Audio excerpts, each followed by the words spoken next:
Hey my loves இன்னைக்கு நம்ம பார்க்க போகிற படம் என்னன்னா 2024 வெளியான லாந்தர் அப்படின்ற ஒரு வித்தியாசமான கிரைம் த்ரில்லர் படத்தை பற்றி தாங்க பார்க்க போகிறோம். இந்த படத்தோட ஒன்லைனர் என்னன்னா, கோயம்புத்தூர்ல ராத்திரி நேரத்தில் எதிரில் வரவங்களை எல்லாம் அடிச்சு கொண்டுகிட்டு இருக்கிற ஒரு சைக்கோங்க. அடி வாங்கினவன் உயிரோடு இருக்கிறான செத்துட்டானு கூட கண்டுக்காம அவன் பாட்டுக்கு நடந்து போயிட்டே இருக்கிறான். ஒரு போலீஸ் ஆஃபீஸர் தனியா அந்த சைக்கோவை ஃபேஸ் பண்றாரு. ஆனா பயந்து அவரும் ஓடி வந்துடுறாரு. இந்த சைக்கோ யாரு, எதற்காக எதிரில் வரவங்களை எல்லாம் அடிச்சு கொண்டுகிட்டு இருக்கா அப்படின்னு போலீஸ்காரங்க இன்வெஸ்டிகேஷன் பண்ணா அந்த இன்வெஸ்டிகேஷன்ல போலீஸ்காரங்க கொஞ்சம் கூட எதிர்பார்க்காத ஒரு தாறுமாறான ட்விஸ்ட் வெளியாகுதுங்க. அடுத்தடுத்து என்ன நடந்தது அப்படின்றத டீடைல்டா இந்த வீடியோல பார்க்கலாம். அதுக்கு முன்னாடி இது போன்ற கிரைம் த்ரில்லர்ஸை மிஸ் பண்ணாம பார்க்கணும் அப்படின்னு நினைச்சீங்கன்னா நம்ம சேனலை சப்ஸ்கிரைப் பண்ணிக்கோங்க. நீங்க பார்த்துட்டு இருக்கிறது சரண் என்டர்டைன்மெண்ட். நான் தான் சரண். வாங்க வீடியோக்குள்ள போலாம்.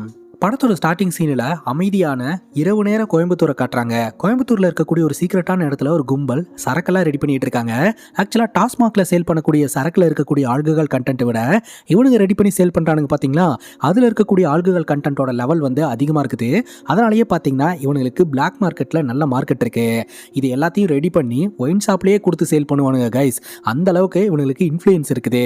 இப்படி ஒரு விஷயம் நடந்துகிட்டு இருக்கு அப்படின்ற தகவல் ஏசிபி அரவிந்துக்கு தெரிய வருதுங்க. ஏசிபி அரவிந்த் தான் நம்ம ஹீரோ ஒரு டீமை ஃபார்ம் பண்ணி இந்த இடத்துக்கு வந்து இவங்களை எல்லாம் கூண்டோட பிடிச்சிடுறாரு.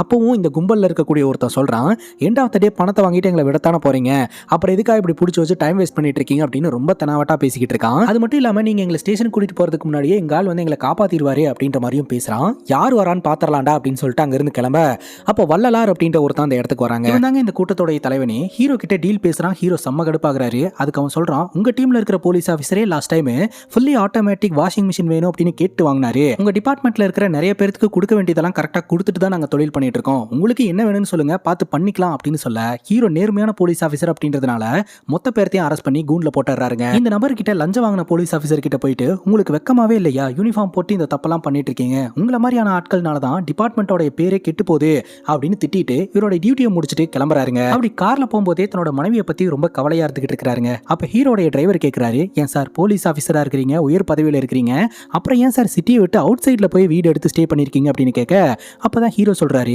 ஹீரோடைய மனைவி ஜானுக்கு பாத்தீங்கன்னா ஒரு மெடிக்கல் கண்டிஷன் இருக்குதுங்க. அது என்ன கண்டிஷன் அப்படின்னா, அதிர்ச்சியான ஒரு விஷயத்தை கேள்விப்பட்டாலோ பார்த்தாலோ பட்டுன்னு மயக்கம் போட்டு கீழே விழுந்துருவாங்க. அதுக்கப்புறம் கொஞ்ச நேரத்துக்கு அப்புறம் தான் இவங்க கண்மொழிப்பாங்க. அதனால இருட்டையும் தனிமையும் அவங்க பழகிக்கணும் அப்படின்றதுக்காக தான் ஊரை விட்டு ஒதுக்குப்புறமா வந்து நான் ஸ்டே பண்ணியிருக்கேன் அப்படின்ற மாதிரி சொல்றாருங்க. அங்க கட் பண்ணா நக்குல் மற்றும் மஞ்சு அப்படின்ற தம்பதியை காட்டுறாங்க. இவங்க ரெண்டு பேரும் கல்யாணமாய் கோயம்புத்தூர்ல வந்து செட்டில் ஆனவங்க. நக்குல் பாத்தீங்கன்னா ஒரு ஐடி கம்பெனியில் ஒர்க் பண்ணிட்டு இருக்காரு. மஞ்சு நம்ம நக்குல் கிட்ட சண்டை போட்டுட்டு இருக்காங்க. காரணம் என்ன அப்படின்னா, இவர் நைட் ஷிஃப்ட் வேலைக்கு போயிட்டு காலையில வந்து ஃபுல்லா தூங்கிடுறாராம். அதுக்கப்புறம் ஈவினிங் ரெடியாகி வேலைக்கு போயிடுறாராம். ஒழுங்கா டைமே ஸ்பெண்ட் பண்றது இல்லை அப்படின்னு சொல்லிட்டு செல்லமா சண்டை போட்டுட்டு இருக்காங்க. அங்க கட் பண்ணா நம்ம ஹீரோ அவரோட வீட்டுக்கு போறாருங்க. கேட்ல பாதுகாப்புக்கு இருக்கக்கூடிய போலீஸ் ஆஃபீஸர் நல்லா தூங்கிட்டு இருக்காரு. திட்டாம கிட்ட போய் பார்க்கும்போது தான் தெரியுது அவருக்கு ஃபீவர் அப்படின்ட்டு. உடனே டிரைவர் கிட்ட இவரை ஹாஸ்பிட்டலுக்கு கூட்டு போங்க, ரெஸ்ட் எடுக்க சொல்லுங்க அப்படின்னு சொல்லி அனுப்பிச்சு வச்சுட்டு ஹீரோ வீட்டுக்கு போறாருங்க. வீட்டுக்குள்ள போனா ஹீரோடைய மனைவி ஜானு ஹீரோக்காக காத்துக்கிட்டு இருந்தாங்க. வந்த உடனே ஹீரோ கிட்ட உட்காந்து ஜாலியா பேசிக்கிட்டு இருக்காங்க. அதுக்கப்புறம் ஹீரோ ஃப்ரெஷ் அப் ஆயிட்டு வந்துட்டு ரொமான்டிக்கா அப்ரோச் பண்ணலாம்னு நினைக்கும் போது மிக்ஸி சவுண்டை கேட்டு அதிர்ச்சியில அப்படியே மயக்கம் போட்டு விழுந்துடுறாங்க. இந்த மாதிரி தாங்க ஏதாவது சடனா பயப்படுற மாதிரி விஷயமோ இல்லாட்டி அதிர்ச்சி ஊட்டக்கூடிய செய்தியோ இவங்களுக்கு வந்தது அப்படின்னா பட்டுன்னு மயக்கம் போட்டு விழுந்துருவாங்க. 5 நிமிஷமோ 10 நிமிஷமோ கழிச்சு இவங்களே கண் முடிச்சிருவாங்க. அதிகபட்சம் 30 நிமிஷம் தாங்க. அதுக்கு மேல இவங்க வேக்கப் ஆகாம இருந்தாங்கன்னா கண்டிப்பா இவங்களுக்கு ஆபத்து. யாரோ ஒருத்தங்க பக்கத்துல இருந்து எழுப்பி விட்டுறணும். இந்த மாதிரி பல சத்தங்கள் பிரச்சனைகள் எல்லாத்தையுமே அவாய்ட் பண்ணிக்கணும் அப்படின்றதுக்காக தான் நம்ம ஹீரோ பாத்தீங்கன்னா ஊருக்கு அவுட் சைட்ல பாத்தீங்கன்னா ஒரு வீடு எடுத்து தன்னோட பொண்டாட்டியை தங்க வச்சிருக்காரு. அப்புறம் இவங்க ரெண்டு பேரும் ஒன்னா சேர்ந்து சமைச்சு சாப்பிட்டுட்டு அதுக்கப்புறம் ஹீரோவோட மனைவிக்கு ஒரு போட்டோ ஃப்ரேமை கிஃப்டா பிரசன்ட் பண்றாரு. அதை பத்தி பேசிட்டு ரெண்டு பேரும் வீட்டுக்கு வெளியில உட்காந்து ஜாலியா கதை பேசிட்டு தூங்கலாம் அப்படின்ட்டு ஹாப்பியா போய் தூங்கவும் ஆரம்பிக்கிறாங்க. அங்க கட் பண்ணா நக்குல் மற்றும் மஞ்சு அப்படின்ற தம்பதியை காட்டுறாங்க. நக்குல் வழக்கம் போல ரெடி ஆகி ஆஃபீஸ் கிளம்புறாருங்க நைட் டியூட்டிக்கு. அப்போ பாத்தீங்கன்னா இவங்க வீட்டுக்கு ஆப்போசிட்ல ஒரு பெக்கர் இருக்கிறாரு. அவருக்கு சாப்பிட்றதுக்கு ஏதாவது கொடுக்குறியா அப்படின்னு சொல்லி கேட்க, நான் கொடுக்குறேன் நீங்க கிளம்புங்க அப்படின்னு சொல்ல, அவருக்கு குளிரும் போல பழைய பெட்ஷீட் ஏதாவது இருந்தா கூட எடுத்து கொடுத்துரு அப்படிங்கும்போது, சரி நீங்க பார்த்து போங்க நான் கொடுத்துக்கிறேன் அப்படின்ற மாதிரி மஞ்சு சொல்லிடுறாங்க. உடனே நக்குல் பார்த்தீங்கன்னா கிளம்பி ஆஃபீஸ் போயிடுறாரு. ஜிஹெச்சுக்கு பார்த்தீங்கன்னா புதுசாக ஒரு கேஸ் ஒன்று ரிஜிஸ்டர் ஆகுதுங்க. ரோட்டில் நடந்து வந்துகிட்டு இருக்கும்போது ஒரு மர்ம நபர் அட்டாக் பண்ணிட்டாரு அப்படின்ட்டு. ஸோ எந்த இடத்துல அட்டாக் நடந்ததுன்னு பார்க்கறதுக்காக அந்த இடத்துக்கு ஒரு போலீஸ் ஆஃபீஸர் போறாரு. அவர் கண் கூட ஒரு காட்சியை பார்த்து மிரண்டு போயிடுறாருங்க. ஒருத்தன் முகத்தையெல்லாம் மறைச்சிக்கிட்டு பிளாக் கலர் ஜர்க்கினை போட்டுக்கிட்டு கையில் இந்த மண்ணெல்லாம் எடுத்து கொட்டுவாங்க இல்லையா, ஸோ அந்த இரும்பு ராடை வச்சுக்கிட்டு நடந்து வந்துகிட்டு இருக்கான். பார்க்கவே கொஞ்சம் ஆக்ரோஷமா இருந்துகிட்டு இருக்கான். அவனோட நடவடிக்கை ஒரு மாதிரி வினோதமா இருக்குது. இருக்குது. தனியா தான் இந்த போலீஸ் ஆபீசர் வந்திருக்காரு. எதுக்கு வம்பு, ஃபர்ஸ்ட் போலீஸ் ஸ்டேஷனுக்கு அலாட் பண்ணிடுவோம் அப்படின்னு சொல்லிட்டு உடனே அந்த இடத்த விட்டு கிளம்பிடுறாருங்க. அந்த நேரம் பார்த்து குடிச்சிட்டு 2 பேர் நடந்து வந்துகிட்டு இருக்காங்க. அதுல ஒருத்தரை பாத்தீங்கன்னா இந்த சைக்கோ பயங்கரமா அட்டாக் பண்ணிடுறான். இன்னொருத்தன் மிரண்டு ஓடிடுறாங்க. ஸோ போலீஸ் ஸ்டேஷன்ல இந்த மாதிரி கம்ப்ளைண்ட் ரிஜிஸ்டர் ஆகுது. கோயம்புத்தூர்ல ராத்திரி நேரத்துல யாரோ ஒரு மர்ம நபர் எதிரில் வரவங்களை எல்லாம் அட்டாக் பண்ணிக்கிட்டு இருக்கான், அதுவும் ரொம்ப கொடூரமா அட்டாக் பண்ணிக்கிட்டு இருக்கான் அப்படின்னு சொல்லிட்டு இப்போ போலீஸ் ஸ்டேஷனுக்கு போன இந்த ஒரு போலீஸ் ஆஃபீஸர் அலாட் பண்றாரு.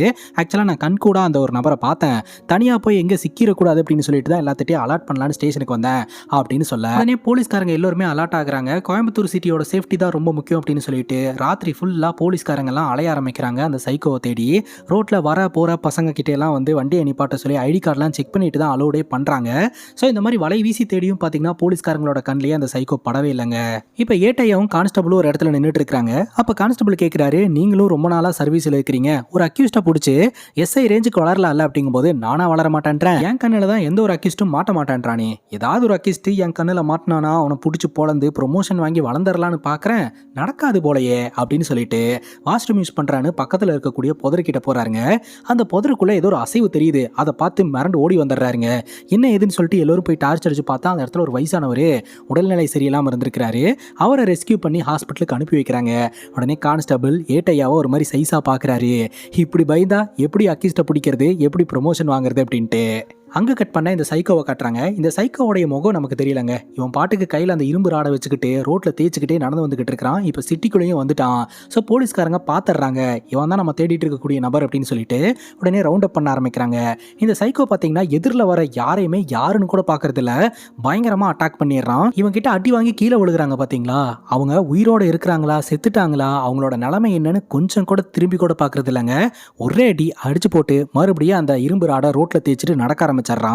அந்த வகையில் போலீஸ்காரங்க தட்டி கேட்க போய் போலீஸ்காரங்களையும் சரமாரியா அட்டாக் பண்ணிட்டு அவன் பாட்டுக்கு போயிட்டான். அங்க கட் பண்ணா மஞ்சு அப்படின்ற அந்த ஒரு பொண்ணை காட்டுறாங்க. ஸோ இந்த பொண்ணு பார்த்தீங்கன்னா இவங்க வீட்டுக்கு ஆப்போசிட்ல இருக்கக்கூடிய பெக்கருக்கு வந்து சாப்பாடு கொடுக்கும்போது அவர் ஒரு மாதிரி பிஹேவ் பண்ணிட்டு இருக்காரு. எத்தனை தாட்டி சொல்லி இருக்கிறேன் இந்த மாதிரிலாம் வந்து கதவை தட்டக்கூடாதுன்னு சொல்லிட்டு, நானே தருவன்ல அப்படின்னு சொல்லிட்டு சாப்பாடும் பெட்ஷீட்டும் கொடுத்துட்டு அதுக்கப்புறம் அவங்க உள்ள போயிடுறாங்க. இந்த பெக்கரும் பார்த்தீங்கன்னா அவங்க வீட்டுக்கு ஆப்போசிட்ல வந்து அமைதியாக உட்காந்துடுறாரு. இப்போ வீட்டுக்குள்ள போன மஞ்சு பார்த்தீங்கன்னா ஏதோ ஒரு ரிப்போர்ட்டை பார்க்குறாங்க. அந்த ரிப்போர்ட்டை பார்த்ததும் இந்த மஞ்சுக்கு பயங்கர அதிர்ச்சியா இருக்குது. இதை பற்றி தெரிஞ்சுக்கணும் அப்படின்னு நினைக்கிறாங்க. உடனே இந்த ரிப்போர்ட் வந்த ஹாஸ்பிட்டலுக்கு ஃபோனை போட்டு இந்த ரிப்போர்ட் எடுத்து அந்த பர்டிகுலர் டாக்டர் கிட்ட பேசணும் பார்க்கணும் அப்படின்னு சொல்லி கேட்க, அவர் இன்னும் 1/2 hour தான் இருப்பாங்க, 1/2 hourக்குள்ளே வந்தீங்கன்னா அவரை பார்க்கலாம் அப்படின்ற மாதிரி அந்த ஹாஸ்பிட்டல் மேனேஜ்மெண்ட் சொல்லிடுது. உடனே இந்த மஞ்சு பார்த்தீங்கன்னா அவசரமாக வீட்டிலேருந்து கிளம்புறாங்க. இவங்களுக்கு தெரிஞ்ச ஒரு ஆட்டோ டிரைவருக்கு ஃபோனை போட்டு வீட்டுக்கு ஆட்டோ எடுத்துகிட்டு வர சொல்லிடுறாரு. அதே சமயம் நக்கல் பார்த்தீங்கன்னா வேலைக்கு போனார் இல்லையா, ஏதோ ஒரு ரீசன்னால திரும்ப வீட்டுக்கு கிளம்பி வந்துகிட்டு இருக்கிறாருங்க. அங்கே கட் பண்ணா ஹீரோ அவரோட வீட்டில் தூங்கிட்டு இருக்கிறாரு. அவருக்கு ஃபோன் கால் வருது. இந்த மாதிரி சிட்டிக்குள்ளே ஒரு சைக்கோ சுற்றிக்கிட்டு இருக்கிறான், எதிரில் வரவங்களெல்லாம் அட்டாக் பண்ணிட்டு இருக்கான், உடனடியாக நீங்கள் வாங்க சார், சூழ்நிலை கொஞ்சம் மோசமாக இருக்குது அப்படின்னு சொல்ல உடனே ஹீரோ கிளம்புறாரு. அப்போ நம்ம ஹீரோவோடைய மனைவி நானும் கூட வரேன் அப்படின்றாங்க. நீ எதுக்கு, அந்த இடத்துல சேசிங்கு ஃபைட்டிங்கு இதெல்லாம் இருக்கும், அந்த இடத்துல நீ இருந்தீங்கன்னா நல்லா இருக்காது அப்படின்ற மாதிரி சொல்ல, இல்லை பரவாயில்ல நானும் வரேன் அப்படிங்கும் போது நீ வீட்டிலேயே இரு அப்படின்ற மாதிரி ஹீரோ சொல்கிறாரு. எனக்கு பயமாக இருக்குமே அப்படின்ற மாதிரி சொல்ல, டிவியை போட்டு அந்த டிவியில் வர கேரக்டர்ஸ் எல்லாம் கூடயே இருக்கிற மாதிரி நினச்சிக்கோ அப்படின்ட்டு இவர் யூனிஃபார்ம் எடுத்து வியர் பண்ணுறாருங்க. ராத்திரியில் வெளியே போகிறதுக்கு எதுக்குங்க யூனிஃபார்ம் அப்படின்னு கேட்க, இல்லை ஒரு அக்யூஸ்டுக்கு யூனிஃபார்மில் இருக்கக்கூடிய போலீஸ்காரனை பார்த்தா 50% கான்ஃபிடென்ட் போயிடும், பேலன்ஸ் 50% கான்ஃபிடென்ட்டாக நம்ம வந்து கண்ட்ரோல் பண்ணுறது தான், அதனால தான் அப்படின்னு சொல்லிட்டு ஹீரோ வீட்டிலேருந்து கிளம்பி சம்பவம் நடந்த இடத்துக்கு போகிறாருங்க. அங்கே போய் பார்த்தா ஒரு சைக்கோ போலீஸ்காரங்களை எல்லாம் அட்டாக் பண்ணிட்டு அந்த இடத்த விட்டு போயிருந்திருக்கிறான். ஹீரோ திட்டுறாரு, உங்கள் இத்தனை பேர்த்தினால ஒருத்தனை ஹேண்டில் பண்ண முடியாதா அப்படின்ட்டு. இல்லை சார், அவன் பார்க்கறதுக்கே ஒரு மாதிரி விசித்திரமாக இருந்தான், கையில் இரும்பு ராடை வச்சிருந்தான், அடி வாங்கினவன் செத்தானா பொழைச்சானு கூட பார்க்காம போயிட்டு இருக்கான் சார் அப்படின்ற மாதிரி போலீஸ்காரங்களே கொஞ்சம் பயப்படுறாங்க. அங்கே கட் பண்ணா இந்த நக்கல் இருக்கிறார் இல்லையா, மஞ்சு இந்த ராத்திரியில் ஆட்டோவில் எங்கே போயிட்டு இருக்கா அப்படின்னு சொல்லிட்டு ஆட்டோவை ஃபாலோ பண்ணிக்கிட்டே வந்துகிட்டு இருக்கிறாருங்க. இன்னொரு பக்கம் ஹீரோடைய மனைவி ஜானு இருக்காங்க இல்லையா, ஹீரோ கிளம்பி போனதுக்கப்புறம் ஜானுக்கு தூக்கமே வரமாட்டேது. அப்பப்போ ஹீரோக்கு ஃபோன் பண்ணி பேசிக்கிட்டே இருக்கிறாங்க. அப்போ வாக்கி டாக்கியில் போலீஸ்காரங்க வரும்போது அப்படியே பேசிக்கிட்டே ஒரு ஃபோனை கட் பண்ணி விட்டுறாருங்க. அங்கே கட் பண்ணா இந்த மஞ்சு பார்த்தீங்கன்னா நேராக ஒரு ஹாஸ்பிட்டலுக்கு தான் வராங்க.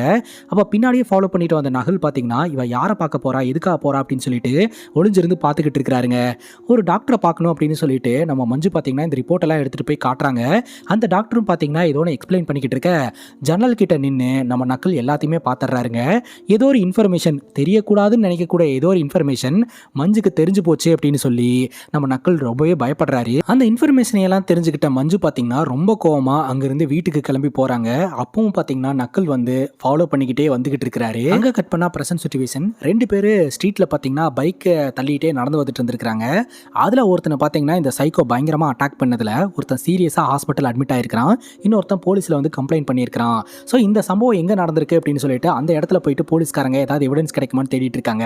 அப்ப ஹீரோ திட்டுறாரு, இந்த இடத்துல தேடி என்ன கிடைக்க போகுது, சம்பவம் நடந்த இடத்துல இருந்து 2 கிலோமீட்டர் வரைக்கும் தேடணும், போங்க போய் தேடுங்க அப்படின்னு சொல்லிட்டு தேட ஆரம்பிக்கிறாங்க. அப்பதான் ஒரு வீட்டில் சிசிடிவி கேமரா இருக்கிறத ஹீரோ கவனிக்கிறாரு. அந்த வீட்டில் இருக்கிறவங்களை எழுப்பி அந்த வீட்டோடைய சிசிடிவி கேமரா செக் பண்ணி பார்க்கும்போது தான் வந்து டீட்டெயில்டாக தெரியுதுங்க. 2 பேர் பார்த்தீங்கன்னா வண்டியை தள்ளிட்டே வந்துட்டு இருந்திருக்காங்க. அதில் ஒருத்தன் இந்த சைக்கோவை பார்த்துட்டு, என்னடா கையில் இரும்பு ராடை வச்சுட்டு நடந்து போயிட்டு இருக்கிற, யார் ராணி அப்படின்னு சொல்லி வம்பெழுத்து இருந்திருக்கான். கொஞ்சம் கூட யோசிக்காத இந்த சைக்கோ அவனை போட்டு அடி அடி நடிக்க இன்னொருத்தன் பயந்து வந்து போலீஸ் ஸ்டேஷனில் சொல்லி இருந்திருக்காங்க. இப்போ அந்த சைக்கோ போட்டிருக்கிற ட்ரெஸ்ஸு ஷூஸு எல்லாத்தையும் கவனிக்கிறாங்க. ஆனால் சைக்கோவுடைய முகம் மட்டும் தெரியல. அப்போ தான் ஹீரோ ஒரு விஷயத்தை கவனிக்கிறாரு. அந்த சைக்கோவுடைய காலரில் பார்த்தீங்கன்னா ஐடி கார்டு இருக்குது. அந்த ஐடி கார்டை ஜூம் பண்ணி அது யார் அப்படின்றத ட்ராக் பண்ண ஆரம்பிக்கிறாங்க. இப்போ வீட்டுக்கு வந்த மஞ்சு பார்த்தீங்கன்னா வீட்டில் இருக்கக்கூடிய குழந்தை பொம்மையை எடுத்து வச்சுட்டு பயங்கரமாக அழுவ ஆரம்பிக்கிறாங்க. இப்போ கண்ட்ரோல் ரூமுக்கு போன நம்ம ஹீரோ பார்த்தீங்கன்னா இந்த வழக்கில் நமக்கு கிடைச்ச ஒரே ஒரு லீடு இந்த ஐடி கார்டு மட்டும்தான். இந்த ஐடி கார்டில் இருக்கக்கூடிய இன்ஃபர்மேஷனை எப்படியாவது எடுங்க அப்படின்னு சொல்லி போலீஸ்காரங்களுக்கு ஹீரோ வேலை கொடுத்துட்றாரு. எல்லோரும் மாங்குன்னு ஒர்க் பண்ணதுல இந்த ஐடி கார்டில் இருக்கிறவருடைய பேரு நகுல் அப்படின்றத மட்டும் கண்டுபிடிக்கிறாங்க. அண்ட் அவருடைய போட்டோ வச்சு ஆதாரோடைய டேட்டா பேஸ்ல செக் பண்ண ஆரம்பிக்கிறாங்க. அப்படி செக் பண்ணி பார்த்ததுல இவருடைய அட்ரஸ் பார்த்தீங்கன்னா பட்டுக்கோட்டை அப்படின்ற மாதிரி போட்டிருக்கு. அதாவது கரண்ட்ல இவர் எந்த இடத்துல ஸ்டே பண்ணியிருக்கிறார் அப்படின்றத போலீஸ்காரங்களால கண்டுபிடிக்க முடியல. பட் ஆதார் டேட்டா பேஸ்ல செக் பண்ணி பார்க்கும்போது இவருடைய அந்த ஒரிஜினல் அட்ரஸ் வந்து பட்டுக்கோட்டை அப்படின்ற மாதிரி காட்டுதுங்க, அந்த ஆரிஜின் அட்ரஸ். அதனால பட்டுக்கோட்டையில் இருக்கக்கூடிய போலீஸ் ஆஃபீஸர் கிட்ட உதவி கேட்போம் அப்படின்னு சொல்லிட்டு அங்க இருக்கிற ஒரு போலீஸ் ஆஃபீஸர் கிட்ட போனை போட்டு பேசுறாங்க. இந்த மாதிரி நீங்க போய் இந்த பையனை விசாரிச்சுட்டு வாங்க அப்படின்ட்டு. உடனே அங்க இருக்கிற போலீஸ்காரங்க விசாரணை பண்றதுக்காக போக அந்த வீட்டில் பார்த்தீங்கன்னா ஒரு ஆட்டோ டிரைவரோட ஃபேமிலி வாழ்ந்துகிட்டு இருக்காங்க. ஒரு காலத்தில் இந்த ஆட்டோ டிரைவர் பார்த்தீங்கன்னா இல்லீகல் ஆக்டிவிட்டியிலலாம் ஈடுபட்டு இருந்திருக்காரு. இப்போ அதை எல்லாத்தையும் நிப்பாட்டிட்டு ஆட்டோ ஓட்டி பணம் சம்பாரிச்சிட்டு குடும்பத்தை பார்த்துக்கிட்டு இருந்திருக்காருங்க. அவர் போலீஸ்காரங்களை பார்த்ததும் பயங்கரமாக பயப்பட ஆரம்பிக்கிறாருங்க. அதுக்கப்புறம் தான் இவங்க சொல்கிறாங்க, உன்னை எதுவும் பண்ண மாட்டான்ப்பா, நான் இந்த பையனை பற்றி விசாரிக்கிறதுக்காக தான் வந்தேன் அப்படின்னு சொல்லி கேட்க, இந்த பையன் எங்கள் ஹவுஸ் ஓனரோடைய பையன், இந்த பையனை பற்றி எனக்கு பெருசாக எதுவும் தெரியாது, இந்த பையனோடைய ஃப்ரெண்டு வந்து பக்கத்து தெருவில் தான் இருக்கிறான், உங்களுக்கு வேணும்னா அந்த பையனை கூட்டிகிட்டு வரேன் அப்படின்னு சொல்ல, ஓகே கூட்டிகிட்டு வா, அந்த பையன்ட்ட விசாரணை பண்ணணும் அப்படின்னு சொல்ல, உடனே இந்த ஆட்டோ டிரைவர் பார்த்தீங்கன்னா பக்கத்து ஏரியாவில் தங்கி இருக்கிற நகுலோடைய ஃப்ரெண்டை கூட்டிகிட்டு வரதுக்காக போகிறாருங்க. அங்கே கட் பண்ணா கண்ட்ரோல் ரூமுக்கு ஒரு கால் வருதுங்க. சிவானந்த காலனியில் ஒரே அடிதடி பஞ்சாயத்துன்ட்டு பேச பேச அது ஃபோன் கால் கட் ஆயிருதுங்க. உடனடியாக பார்த்தீங்கன்னா ஹீரோ கிளம்பி போறாரு. அப்போ டிரைவர் கேட்குறாரு, ஏன் சார் வேற யாராவது போலீஸ்காரங்களும் அங்கே போக சொல்லலாம் அப்படின்ட்டு. இல்லை, ஆளுக்கு ஒரு பக்கம் இந்த சைக்கோவை தேடிட்டு இருக்காங்க, அவங்கள தொல்லை பண்ண வேணாம் அப்படின்னு சொல்லிட்டு ஹீரோவே நேரடியாக இந்த சிவானந்தி காலனிக்கு போறாருங்க. இப்போ ஹீரோடைய மனைவி வீட்டில் உட்காந்து டிவி பார்த்துட்டு இருக்காங்க. ஹீரோடைய மனைவிக்கு சுத்தமாக தூக்கமே வரமாட்டேதுங்க. அப்பப்போ ஹீரோக்கு ஃபோன் பண்ணி பேசிட்டு அப்படியே டிவி பார்த்துட்டு உட்காந்துக்கிட்டு இருக்காங்க. அங்கே கட் பண்ணா ஃபைனலி ஹீரோ அந்த சிவானந்த காலனியை ரீச் பண்ணிடுறாரு. அங்கே போய் பார்த்தா ஆட்டோ டிரைவர்ஸ்க்கும் திருநங்கைகளுக்கும் இடையில ஒரே பிரச்சனைங்க. அங்கே வந்த ஹீரோவும் பார்த்தீங்கன்னா இடையில புந்து எல்லாத்தையும் அட்டாக் பண்ண ஆரம்பிக்கிறாரு. எதுக்காக அவங்கள போட்டு அடிச்சிட்டு இருக்கீங்க அப்படின்னு ஆட்டோ டிரைவர் கிட்ட கேட்க, அப்போதான் இந்த ஆட்டோ டிரைவர் சொல்றாங்க, சார் அவனுங்களாம் ஃப்ராடு பசங்க, அவனுங்க திருநங்கைகள் கிடையாது, திருநங்கைகள் மாதிரி வேஷம் போட்டுட்டு இங்கே வந்து பிரச்சனை பண்ணிட்டு இருக்காங்க அப்படின்னு சொல்ல, பார்த்தா உண்மையிலேயே அவனுங்க ஏமாத்துக்காரனுங்கன்னு தெரிய வருது. அவங்களே இப்போதான் சமூகத்தில் முன்னேறி வந்துகிட்டு இருக்காங்க, அவங்கள மாதிரி கெட்ட போட்டுட்டு இந்த மாதிரி பிரச்சனை பண்ணிட்டு இருக்கீங்களாடா அப்படின்னு சொல்லிட்டு அவங்கள போட்டு ஹீரோ பொலவலன்னு பொழந்துகிட்டு இருக்காரு. இதை பார்த்தீங்கன்னா ஒருத்தன் வீடியோ எடுத்துக்கிட்டு இருக்கான். அப்போ பார்த்தீங்கன்னா அதுல இருந்து ஒருத்தன் கல்லை தூக்கி ஹீரோவை அட்டாக் பண்ணிட்டு அந்த இடத்த விட்டு தப்பிச்சு போயிடுறான். அவன் தூக்கி வீசின கல் நம்ம ஹீரோடைய ஷோல்டர் மேலே விழுந்து ஹீரோக்கு பயங்கரமா நட்டிங்க. உடனே ஹீரோ காப்பாத்துறதுக்காக எல்லாரும் வந்துடுறாங்க. என்ன விடுங்க, நீங்க போய் அவங்கள பிடிங்க, தப்பிச்சு ஓடுறானுங்க பாருங்க அப்படின்னு சொல்ல, இந்த திருநங்கைகள் கெட்ட போட்டுக்கிட்டு ஊரை ஏமாத்திட்டு தெரிஞ்ச அந்த பசங்களை பார்த்தீங்கன்னா போலீஸ்காரங்க துரத்திட்டு போயிட்டு இருக்காங்க. இன்னொரு பக்கம் இந்த சைக்கோ கையில் அந்த இரும்பு ராடை வச்சுக்கிட்டு சிட்டிலேயே சுற்றிக்கிட்டு இருக்கிறான். இப்போ நம்ம ஹீரோக்கு ஷோல்டரில் பயங்கரமாக அடிபட்டு இருக்குதுங்க. ஸோ இப்போ ஹாஸ்பிட்டலில் போயிட்டு அதுக்கான ட்ரீட்மெண்ட் எடுக்கிறாரு. அப்போ தான் ஹீரோக்கு இன்னொரு பிரச்சனைங்க. இந்த வள்ளலாரோடைய கேங்கை போலீஸ் ஸ்டேஷனில் அடைச்சி வச்சிருந்தாங்க இல்லையா, அவங்க பார்த்தீங்கன்னா போலீஸ் ஸ்டேஷன்லேருந்து தப்பிச்சு போயிட்டாங்க அப்படின்ற ஒரு தகவல். உடனடியாக பார்த்தீங்கன்னா அவங்கள பிடிக்கணும் அப்படின்னு சொல்லிட்டு ஹீரோ கார் எடுத்துகிட்டு சேஸ் பண்ணிட்டு வந்துகிட்டு இருக்கிறாருங்க. இப்போ அந்த சைக்கோ நட் ரோட்டில் நடந்து போயிட்டு இருக்கிறான். இந்த வள்ளலாரோடைய கேங்கு காரில் ரொம்ப வேகமாக போயிட்டு இருக்கு. பின்னாடி போலீஸ்காரங்க சேஸ் பண்ணிட்டே வந்துட்டு இருக்காங்க. ஒரு பர்டிகுலர் டைமில் பார்த்தீங்கன்னா ரோட்டில் நடந்து போயிட்டு இருந்தா அந்த சைக்கோ மேலேயே இந்த வள்ளலாரோடைய கார் போய் ஏறி நின்றுதுங்க. ஸ்பாட்லேயே அந்த சைக்கோ செத்து போயிட்டான். உடனடியாக இவங்க தேடிட்டு இருக்கிற சைக்கோ தான் செத்து போயிருப்பான் அப்படின்னு சொல்லிட்டு அங்கே வந்து பார்த்தா ரோட்டில் வேலை பார்த்துட்டு இருந்தவருங்க அவரு. ஸோ இந்த துப்புரவு பணியாளர்களுக்கு ஹெட்டாக வேலை பார்த்துட்டு இருந்தவர். உடனே அதை பார்த்து போலீஸ்காரங்களாம் ஷாக் ஆயிடுறாங்க. ஃபார்மாலிட்டிஸ் எல்லாம் முடிக்க சொல்லி ஆர்டர் கொடுத்துட்றாரு. உடனே இந்த வள்ளலார் மற்றும் வள்ளலாரோடைய கேங்கை அரெஸ்ட் பண்ணி ஜெயிலுக்கும் தூக்கிட்டு போயிடுறாங்க. இப்போ இந்த பட்டுக்கோட்டை போலீஸ் ஆஃபீஸரு நகுலோட இன்ஃபர்மேஷனை கேதர் பண்ணுறதுக்காக பட்டுக்கோட்டைக்கு போயிருந்தார் இல்லையா, நகுலோடைய ஃப்ரெண்டு மூலமாக ஒரு தகவல் கிடைச்சிருக்குதுங்க, நகுல் இன்னசென்ட் அப்படின்னு சொல்லிட்டு. அப்படி இருக்கும்போது நகுலோட ஐடி கார்டு எப்படி அந்த சைக்கோடைய கழுத்தில் வந்தது அப்படின்னு சொல்லிட்டு நகுல் இப்போ ப்ரெசென்ட்ல எங்கே ஸ்டே பண்ணியிருக்கிறாரு அப்படின்ற தகவலை கண்டுபிடிச்சு அந்த வீட்டுக்கே போறாருங்க. வீடு ஓப்பனில் இருக்குது, வீட்டுக்குள்ளே யாரையுமே காணோம். ஆப்போசிட்ல இந்த பெக்கர் இருக்கிறாரு, அவர்கிட்ட விசாரணை பண்ணுனா அந்த பெக்கர் சொல்றாரு, ஃபர்ஸ்ட் அம்மா ஆட்டோவில் போனாங்க, பின்னாடியே ஐயாவும் போனாரு, அதுக்கப்புறம் அம்மா வீட்டுக்குள்ளே ரொம்ப கோவமாக போனாங்க, பின்னாடியே ஐயாவும் போனாரு, அவ்வளோதான் எனக்கு தெரியும் அப்படின்ற மாதிரி இந்த பெக்கர் சொல்லிக்கிட்டு இருக்கான். ஸோ இந்த வீட்டில் என்ன நடந்தது அப்படின்னு தெளிவாக யாருக்குமே புரியலைங்க. அப்போதான் இந்த பட்டுக்கோட்டை போலீஸ் ஆஃபீஸர் சொல்கிறாரு, நகுல் இன்னசென்ட் தான், நகுலோடைய மனைவி தான் பார்த்தீங்கன்னா இந்த மாதிரி மனநல பாதிக்கப்பட்டவங்க, அவங்க கொஞ்சம் டேஞ்சரான டிசீஸ்னால பாதிக்கப்பட்டு ரெக்கவர் ஆனவங்க அப்படின்ற தகவல் தெரிய வருது. இப்போ ரோட்டில் ஒரு பொண்ணோட செயினை அடிச்சுட்டு 2 கும்பல் தப்பிச்சு போகிறாங்க. அந்த இடத்துக்கு வந்து இந்த சைக்கோ பார்த்தீங்கன்னா அந்த 2 பேர்த்த அட்டாக் பண்ணிட்டு அந்த இடத்த விட்டு அவங்க பாட்டுக்கு போகிறாங்க. அப்போ தான் பார்த்தீங்கன்னா இந்த ஜர்க்கின் விலகி முகமே தெரியுது, அது வேற யாரும் கிடையாது, இந்த நகுலோடைய மனைவி மஞ்சு தான். யார் இந்த மஞ்சு? இந்த மஞ்சு எதனால இப்படி சைக்கோத்தனமா எல்லாத்தையும் அட்டாக் பண்ணிட்டு இருக்காங்க அப்படின்னு விசாரிக்கும் போது தான் பல திடுக்கிடும் உண்மைகள் வெளியே வருதுங்க. மஞ்சு சின்ன வயசுல இருந்தே ரொம்பவே சென்சிட்டிவான ஒரு பொண்ணுங்க. மஞ்சு வீட்டில் யாரெல்லாம் இருக்காங்க அப்படின்னா மஞ்சுவோட அம்மா, அப்பா, அப்புறம் கை குழந்தையா தம்பி இருக்கிறான். மஞ்சுவோட அப்பா பார்த்தீங்கன்னா இந்த வட்டாட்சியராக ஒர்க் பண்ணிக்கிட்டு இருக்கிறாரு, கவர்மெண்ட் ஜாப் தான். மஞ்சுவோட அப்பா பார்த்தீங்கன்னா எப்போதுமே மஞ்சுவோட தம்பி கிட்ட தான் அளவு கடந்த அன்பை வச்சிருந்திருக்கிறாரு. மஞ்சுவை ஒழுங்காவே மதிக்கிறது கிடையாதுங்க, எப்போ பார்த்தாலும் திட்டிக்கிட்டே இருந்திருக்கிறாரு. இதனால மஞ்சுக்கு ஒரு மாதிரி கோவம் வந்திருக்குது. திரைப்படங்கள்லாம் பார்த்துட்டு அந்த குழந்தைய மூச்சை அடைச்சு கொலையே பண்ணியிருக்கிறா, ஒன்றும் தெரியாத மாதிரி நடிச்சிருந்திருக்கிறா. அதுக்கப்புறம் ஒரே பொண்ணுன்னு சொல்லிட்டு மஞ்சுவை அவங்க அம்மா அப்பா வளர்க்க ஆரம்பிச்சிருந்திருக்காங்க. ஒரு நாள் பக்கத்து வீட்டு ஆண்டி அவங்க பொண்ணு காம்படிஷனில் கலந்துக்கிறேன்னு சொல்லிட்டு மஞ்சுவோட பட்டுப்பாவாடையை கேட்டு இருந்திருக்காங்க ஒரு நாள் யூஸ் பண்ணுறதுக்காக. அதை தரேன், அயன் பண்ணி தரேன்னு எடுத்துகிட்டு போயிட்டு தீயை வச்சு கொளுத்திட்டாங்க. என்னுடைய பொருளை என்னை கேட்காம தரக்கூடாது, அதை மீறி கொடுக்கணும்னு நினச்சிங்கன்னா பொசுக்கிடுவேன் அப்படின்ற மாதிரி மிரட்டி இருக்கிறா. அப்படியே நாட்கள் நகர ஆரம்பிக்குது. நம்ம மஞ்சுக்கு 19 வயசு ஆகும்போது பார்த்தீங்கன்னா நக்குல் அப்படின்ற பையன் வந்து நம்ம மஞ்சுவோட லைஃப்பில் வரான். ஸோ 2 பேர் லவ் பண்ண ஆரம்பிக்கிறாங்க. இவங்களுடைய லவ் வந்து நெக்ஸ்ட் லெவலுக்கு போகுதுங்க. ஒரு நாள் பார்த்தீங்கன்னா நக்குலோடைய கேர்ள் ஃப்ரெண்டான மஞ்சு பார்த்தீங்கன்னா ப்ரெக்னெண்ட்டாக இருக்காங்கன்ற தகவல் தெரிய வந்திருக்கு. அப்போ நக்குல் சொல்கிறாரு, நான் வந்து வேலைக்கு இன்டர்வியூக்காக போகிறேன், இப்போதைக்கு என்னால் இந்த கமிட்மெண்ட் லைஃப்குள்ளெல்லாம் வர முடியாது அப்படின்னு சொல்ல, அதுக்காக குழந்தைய கலைச்சிட சொல்கிறியா அப்படிங்கும்போது வேறு வழியே இல்லை அப்படின்ற மாதிரி இந்த நக்குல் சொல்லியிருந்திருக்கிறாரு. இந்த விஷயம் பார்த்தீங்கன்னா வீட்டுக்கு தெரிய வருது. நம்ம மஞ்சுவோட அப்பா பார்த்தீங்கன்னா பயங்கரமாக பிரச்சனை பண்ணியிருக்கிறாரு, சண்டையெல்லாம் போட்டிருந்திருக்கிறாரு. நீ என்ன பண்ணுவியோ எது பண்ணுவியோ எனக்கு தெரியாது, போய் அந்த குழந்தைய அழைச்சிட்டு வந்துரு, எங்களுக்கு எங்களோட கௌரவம் தான் முக்கியம் அப்படின்ற மாதிரி வந்து சொல்லியிருந்திருக்கிறாங்க. நகுல் கூட சேர்த்து வைக்க மாட்டேன் அப்படின்றதையும் சொல்லியிருந்திருக்கிறாங்க. அப்புறம் மஞ்சுவோட அம்மா அப்பாவே பார்த்தீங்கன்னா மஞ்சுவை கூட்டிகிட்டு போயிட்டு அபாஷனுக்கான ஏற்பாட்டை பண்ணியிருக்காங்க. அங்கே டாக்டர் சொல்கிறாங்க, இப்போ அபாஷன் பண்ணால் ஃபியூச்சரில் குழந்தை பெற்றுக்கிறதுக்கான சான்ஸ் ரொம்ப கம்மி அப்படிங்கும்போது அது எப்படியோ போயிட்டு போகுது, இப்போ எனக்கு வந்து அபாஷன் பண்ணி விடுங்க அப்படின்ற மாதிரி சொல்லியிருந்திருக்கிறாங்க. அப்போ மஞ்சு இது எல்லாத்தையுமே கேட்டுட்டு, நீங்கள் நல்லா இருக்கணும், நான் எப்படி போனால் உங்களுக்கு என்ன அப்படித்தானே அப்படின்னு சொல்லிட்டு சொன்னதையே திரும்ப திரும்ப சொல்லி பாதிக்கப்பட்டிருக்காங்க. வெளியே வந்த உடனே பார்த்தீங்கன்னா காரில் ஏற மாட்டேன், எப்படி நீங்கள் நல்லா இருக்கணும், நான் எப்படியோ போனால் உங்களுக்கு கவலை இல்லை அப்படித்தானே அப்படின்னு சொல்லிட்டு அம்மா அப்பா 2 பேர்த்துமே லாரியில் பிடிச்சி தள்ளி விட்டு அங்கேயே சாவடிச்சிட்டாங்க. அந்த டைமில் வந்த நகுல் பார்த்தீங்கன்னா நம்ம மஞ்சுவை கூட்டிகிட்டு போயிட்டு ட்ரீட்மெண்ட்லாம் கொடுக்க ஆரம்பிச்சிருந்துருக்கிறாரு.